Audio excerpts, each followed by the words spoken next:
This is the list of demands published by news agencies.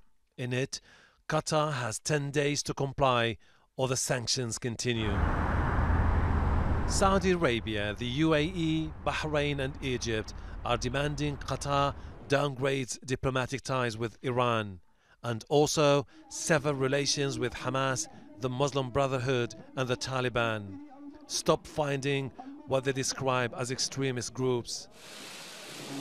Qatar strenuously denies funding and says the accusations are politically motivated.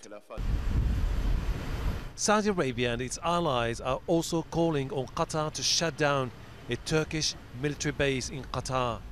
Turkey's defense minister says that's out of the question. Even if there is such a demand, I haven't seen it. But it would mean interference with bilateral relations because the military base in Qatar is a Turkish base to ensure both the security of Qatar and that of the region.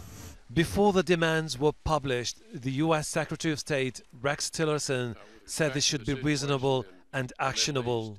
The blockade is hindering U.S. military. The US, which has strong ties with Gulf nations, and Qatar hosts its largest military base in the Middle East, is concerned the continuing crisis might hinder the war against ISIL. The Secretary has been really very clear with all the parties about this. If you're going to ask Qatar to do something and to do something differently, it has to be something that they are actually capable of doing. It has to be reasonable and actionable. All of the parties have to get together and work this thing out. Another reported demand by Qatar's neighbors is shutting down this channel and the rest of the Al Jazeera media network. It's accused of destabilizing the region. Qatar is likely to reject the demands. Its foreign minister, Sheikh Mohammed bin Abdulrahman Al Thani, has repeatedly said Qatar rejects any demand that violates its sovereignty. The demands are the latest twist in the worst political crisis the region has seen for decades.